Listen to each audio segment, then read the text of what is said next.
Hello again and welcome to another bearing investigation and identification video featuring Boca bearings. Now, I have been running and operating 40 size two-stroke glow engines for many years, and for most of those years I just thought, well, they all look the same. Many of them do look the same, and many of them actually were made in the same facilities in various areas of the world, and particularly in China. Now, but over the last year of doing a lot of bearing removals and replacements, what I have found is that many engines that may look the same vary in a very different and important way, and that is in the size of the bearings. So you might think you have two-stroke 40 size engines that look the same, and you say, well, they've got the same size bearings, so I'm just going to order those bearings for them, only to find out that they don't fit. They may fit one engine, but they don't fit the other engine. So that's the purpose of these bearing investigation and identification videos, is because today I've got yet another engine that is not represented on Boca Bearings website, and it's a pretty obscure engine made in China in the 1990s. Mid-1990s is when I actually found a review on this particular engine. And it is the Tiger Shark Industries 40A two-stroke engine. So with all that said, let's go straight to the table and I'll show you this beautiful example of a mid-90s engine, and then we'll get into actually the bearing investigation and identification phase of this. Okay, so here on the table is this lovely Tiger Shark engine. I got the engine box out here just so to show you, so that if you're searching eBay or whatever and you come across, you see an engine like this or a box like this, that this is the Tiger Shark engine, and it says made in China. It's the 40A version. It is quite nice, actually. So I'm going to put that aside and we'll talk a little bit about this engine. So this is the Tiger Shark engine, and they were always known for having these nice red anodized heads, which really makes them stand out, and I really like engines that have a little bit of a color difference in it like that. Like I said, this looks just like a very typical 40 size engine, and I started to kind of look at some of this stuff, and I saw some interesting things here on this front bearing that don't seem to make a whole lot of sense to me. But that's why I've got the calipers here, and I've got another bearing here, which is what I consider a really standard rear bearing for this engine. And we'll find out if this rear bearing is actually the correct one for this engine very soon. So what I'm going to do now is go ahead and disassemble this engine down to the part of having just the crankshaft and in the crankcase, and then we will begin this bearing investigation and identification. Okay, I've got most of this engine disassembled, and I kind of wanted to stop right here before I actually start doing the bearing investigation, because I still have the piston and sleeve in this engine, and I just want to show this beautiful red anodized head. But one of the things that I've discovered over the years, and I've told many people on the channel, is that when you have a new in box engine, new in box, truly new in box engine, one of the worst things you can do to it is actually open it up and put oil in it. Because I don't know what the process is from leaving the manufacturer, but I know for sure with OS and Sato engines, I've had 30-year-old brand new in box engines that came from the factory and were just silky smooth, never had any need to have put oil in them. And I've then seen people that have had new in box engines that the first thing they do is put oil in them, only to find out that 5 years later the engine is not as pristine as it was. So this engine, couple things here real quick. Here's the rear cover, and again, this is one of those ones that's got one of those gaskets that is a clear, transparent gasket, which makes it almost impossible. In fact, when I first took this cover off, I was like, oh, that's interesting. It doesn't even have a gasket like many OS engines do, but it does have a gasket. And the other thing that's interesting is I've got this 6902 bearing, which is a really standard size rear bearing for 40 size, 46 size engines.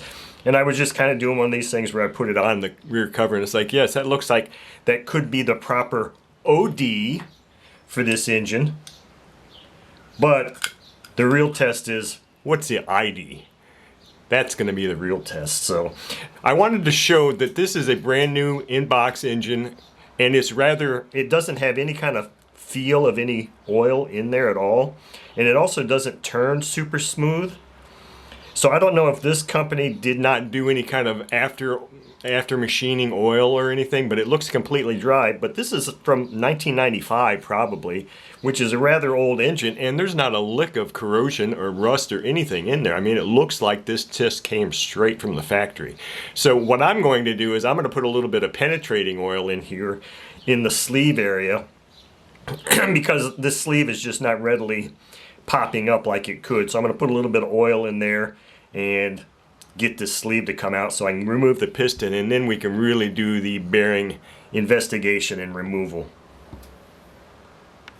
Okay, so here I've got this engine completely disassembled now. I pulled the sleeve out and the connecting rod with the piston on it, and it was a little bit tougher than I thought. In fact, this engine actually, for being a brand new engine, it does not rotate over very easily at all.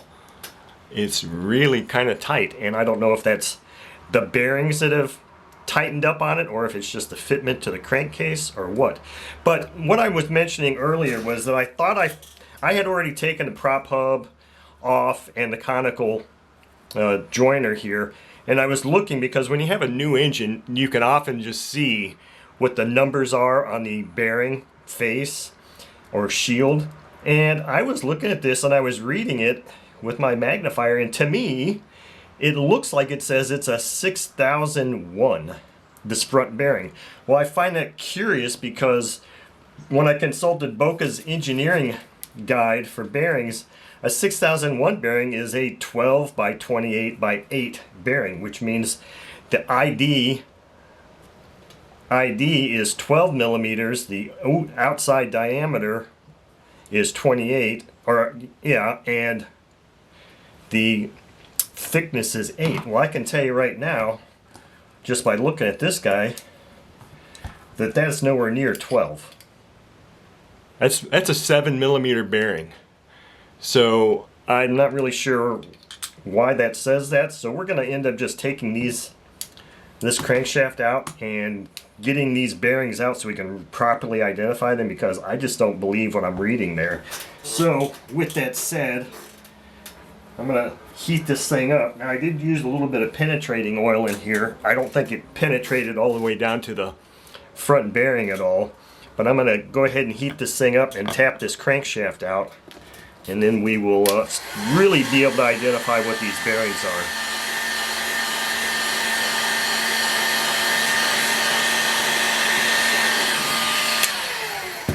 Hopefully that'll be enough.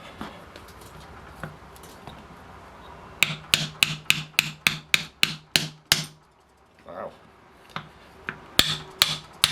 Yeah, that's a really tight fit. It's a really tight fit. And that bearing did not come out. Oh, well, yeah, look at this. So we've got a little bit of carameling here. Now, this is a new engine. I'm confident that it's a new engine, but it definitely has a little bit of a glaze, a brown glaze on here, so I'm not sure what really to make of that, but I can pretty much guarantee you that that's probably the reason why this was really tight feeling. I got this pretty warm, but that front bearing is out. Wow, that crankcase is really warm. So let me just, before we go looking at anything else, let me see. Looks like this is completely flush, so there's no lip in there for me at all. I'm going to have to see if this particular Boca bearing puller tool is going to be the right size to get in here, and yeah, this will work. So I'm going to have to get this thing is still rather warm, which is a good thing, but not so good for my hand. So I'm going to stick this chuck in here, try to get it right at the junction of the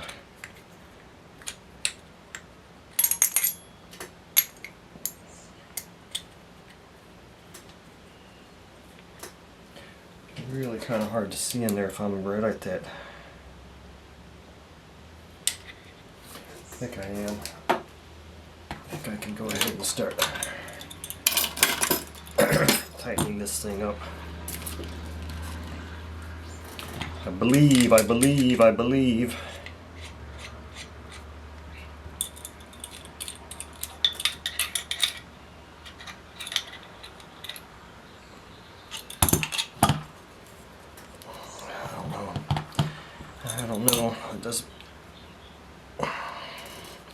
Let's just give it a couple of wraps and see. Let me turn my calipers off here.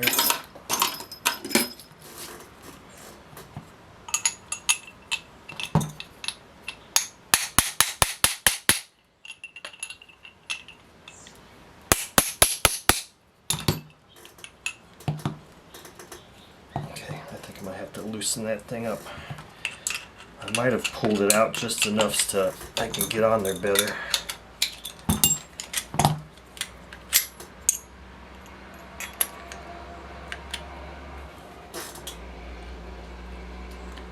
There we go. I can actually see it there. Now if I just tighten it up here at this point, should be on the bearing itself. Hopefully that's still warm enough to get out of there. If not, we'll just heat it up some more. Or use a little bit of oil and heat too. That does not look like it's wanting to come out yet. Okay, so I'm going to put a little bit of, really what I want to do is I want to feel that thing turning. I want to feel that it's on that parting line between the bearing. Okay, I see it. It's right there. Let's see what's turning that. Yeah, it's turning that bearing. It's right there. So if I just tighten it up here, I'll drizzle a little bit more oil in there and heat that thing up. What I really want to see is I want to see this thing turning when I've got it tightened on there, but I'm not getting that feel here. So I'm going to put a little bit of penetrating oil in here. Help facilitate getting that bearing out.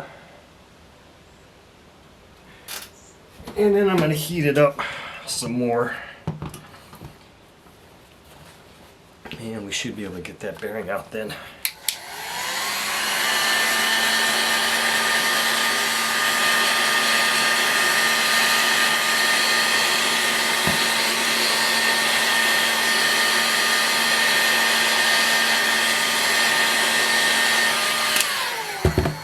Okay, so hopefully that'll be enough to this bearing out of here now.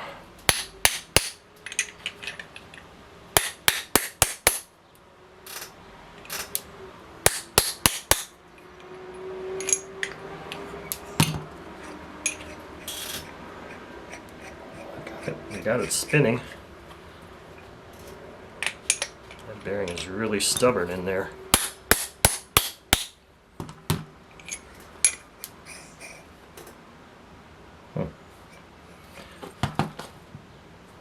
Pretty warm. I might have to go a little bit hotter.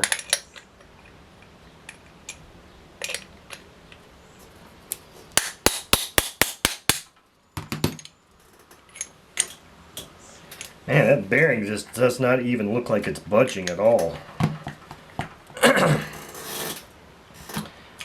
But at least I know I'm definitely in that parting line here. So I'm just going to tighten this thing up a little bit more on that bearing.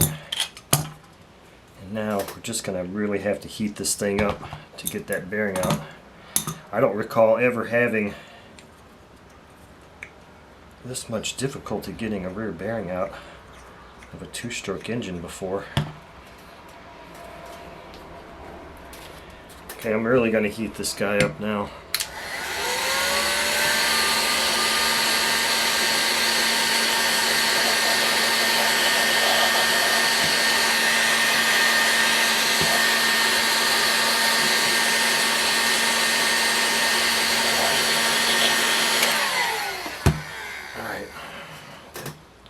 Hopefully that'll be enough to get this thing out of here finally. And there it is. And look at that, it even came out standing up. Now I've got that so tight I'm not going to be able to loosen it by hand.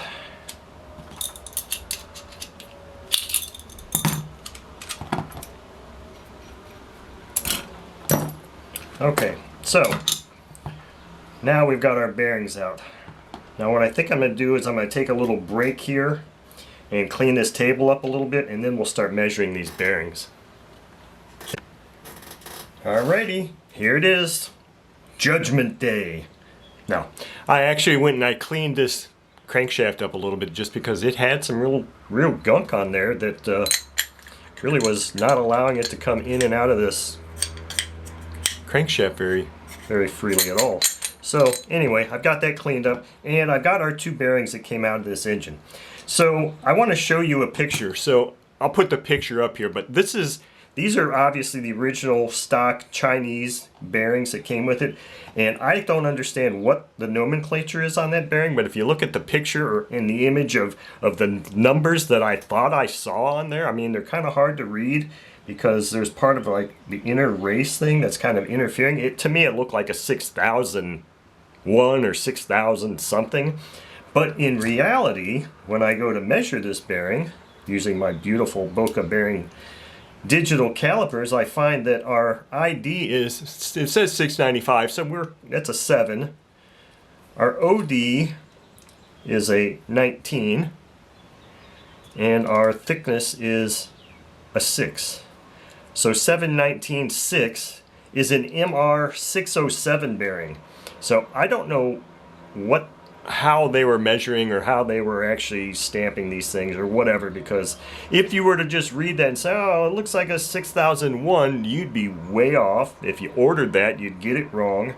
So this is why this process sometimes is iterative. You try to figure out, well, can I read it? Does it look the same as another bearing? And worst case scenario is you just take measurements and then consult an engineer, a bearing engineering guide. So this rear bearing is just a standard 6902 bearing, which is what I had out here initially. So, but again, this one doesn't have any markings on it whatsoever.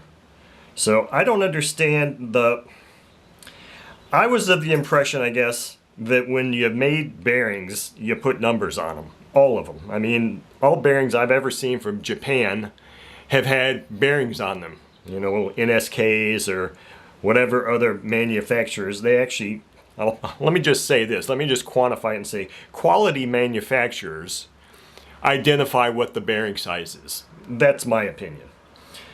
This one has a size on it, but it's not correct, or I can't read it properly because it's just not readable.